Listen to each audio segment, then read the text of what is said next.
Every single day, mountains of trash quietly grow across the United States. On average, each American produces about 4 pounds of waste per day. It's an endless cycle of consumption and disposal. Plastic packaging, coffee cups, food scraps, broken electronics. All of it ends up in landfills, many of which are already overflowing. In the midst of this avalanche of waste, very few people see any value. Viewers still dare to imagine a world where trash becomes opportunity. But Tom Szaky is not like most people. Young, immigrant and determined, Tom saw something in waste that no one else saw: a beginning. To him, what we call garbage is simply matter waiting to be transformed. Not an end, but a new starting point. And with that radical vision, he created one of the most innovative recycling companies in the world, TerraCycle. But before we get there, we need to go back to the very beginning. Tom Szaky was born in 1982 in Hungary, a country then under a rigid communist regime. Scarcity was part of daily life, and from an early age, he learned to value everything he had. When he was still a child, his family fled political instability. After a journey that took them through Germany and the Netherlands, the Szaky family settled in Canada, where Tom grew up. His home was a space of intellectual stimulation. Both of his parents were engineers, and they encouraged curiosity, critical thinking, and social responsibility. At dinner, conversations often revolved around science, ethics, and big questions. Even as a kid, Tom was restless, a natural problem solver, always questioning the world around him. At 14, he launched his first micro-business, selling trading cards and offering computer help to neighbors. He wasn't chasing money. He was driven by the challenge of solving problems and creating new ideas. That drive followed him to the United States when he was accepted into Princeton University. He expected a hub of bold thinking and groundbreaking ideas. What he found instead was a fast track to Wall Street, consulting firms and corporate careers. It didn't sit well with him. Tom wasn't chasing prestige. He wanted impact. Then came a trip that changed everything. While visiting friends in Montreal, Tom encountered something curious: a homemade composting system using worms. Food scraps were placed into containers where worms digested them, producing nutrient-rich humus, a natural fertilizer. Tom was captivated. It was simple, efficient, ecological, and it solved a real problem. Back at Princeton, the idea wouldn't leave his mind. What if he could scale this? What if food waste could be collected, processed by worms, and turned into liquid fertilizer? The concept was logical, almost obvious, and yet it sounded crazy to most. He and a few friends began collecting cafeteria, scraps from the university dining halls.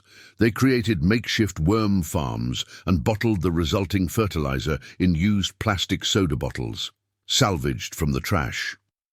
And just like that, the first version of TerraCycle was born. To many, the idea seemed eccentric or even absurd. But Tom was convinced, so convinced in fact, that he made a life-altering decision. He dropped out of Princeton to focus on TerraCycle full-time. The early days were rough. With very little funding, Tom set out to find investors. Most rejected the project outright: too niche, too dirty, too naive. But he persisted. He pitched TerraCycle at innovation fairs, entered entrepreneurship competitions, and even appeared on TV shows like The Big Idea with Donny Deutsch. The exposure started to pay off.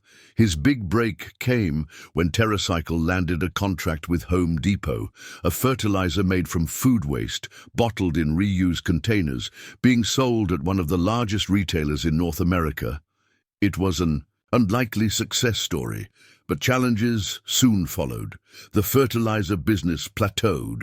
The margins were tight, the market was limited, and the logistics were expensive. Tom realized that if he truly wanted to revolutionize the way the world deals with waste, he needed to think bigger.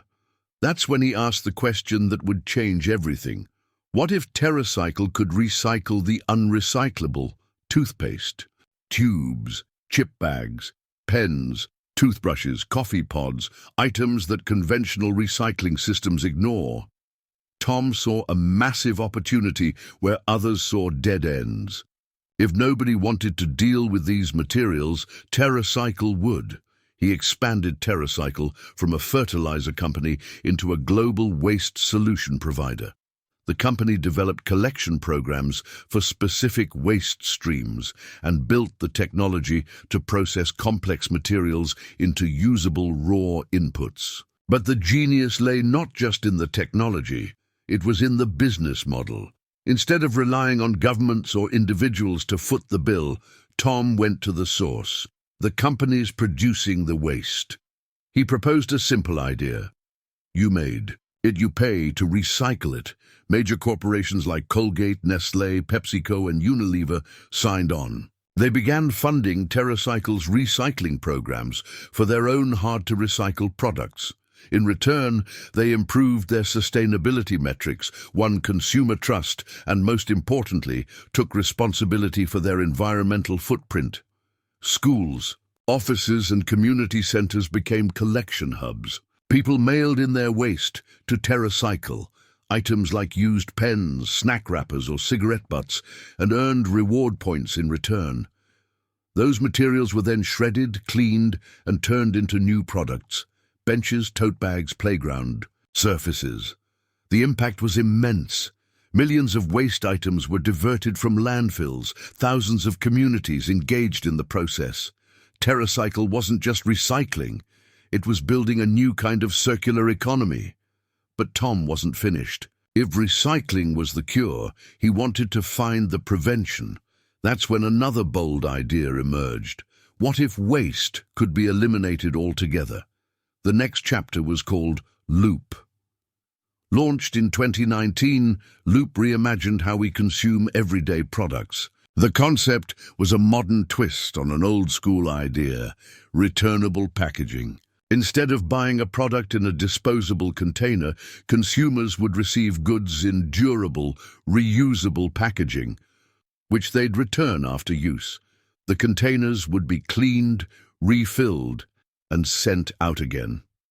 It was the milkman model, upgraded for the 21st century.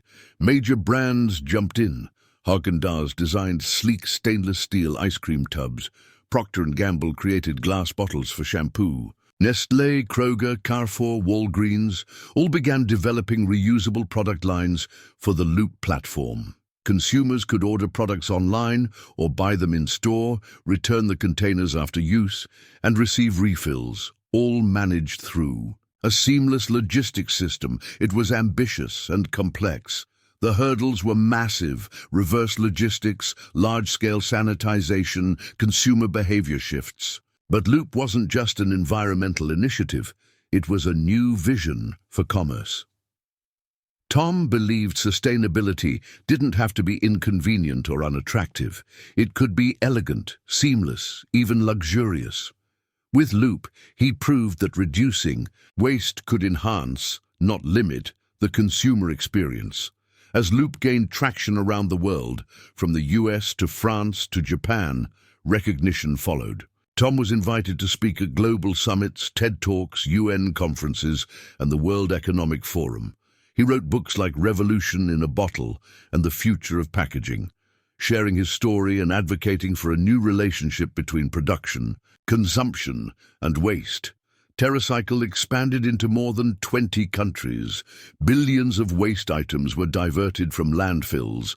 Over 250 major companies partnered with the platform. Schools, cities, and NGOs joined the movement. But for Tom, recognition was never the goal. It was just a way to amplify the mission. So, who is the man behind all this? Tom Szaky is not a conventional CEO. His office furniture is salvaged. He rides a bike to work. He avoids single-use items in his personal life and leads by example. Quietly and consistently, he's a challenger by nature, someone who questions assumptions, digs deeper, and pushes for bold, unconventional solutions. His leadership style is flat, collaborative, and often provocative. He enjoys being told that something is impossible, because that's usually where he starts.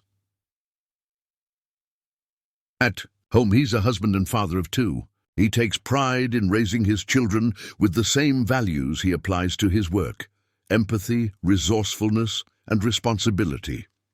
He believes that the change begins with education, not just about the environment, but about how we view the world and our place in it. Tom has faced countless rejections, skepticism, and setbacks, but he's turned every no into a lesson, every challenge into innovation. His motto says it all: waste is just a failure of imagination. And in that imagination, he's building the future, one piece of trash at a time. Tom Szaky's story is more than a business success. It's a wake-up call, a challenge, a roadmap. It teaches us that transformation doesn't have to start big. Sometimes it starts with a plastic bottle, a compost bin, a bold question. His journey reminds us that trash isn't the end of the line. It's the beginning of something new. And perhaps the most powerful lesson is this: the revolution doesn't belong only to visionaries or CEOs. It belongs to us all. It starts with how we shop, what we throw away, how we think. It starts in our homes, our offices, our communities, because waste isn't just a physical problem. It's a mindset, and changing that mindset might just change the world. If you found Tom Szaky's story inspiring, make sure to hit that subscribe button so you don't miss out on more incredible stories like this one. Give this video a thumbs up. It really helps more people discover the message. And most importantly, drop a comment below. What did you think of Tom's journey? Do you believe we can build a waste-free future? Let's talk about it in the comments. And until next time, keep imagining the world differently.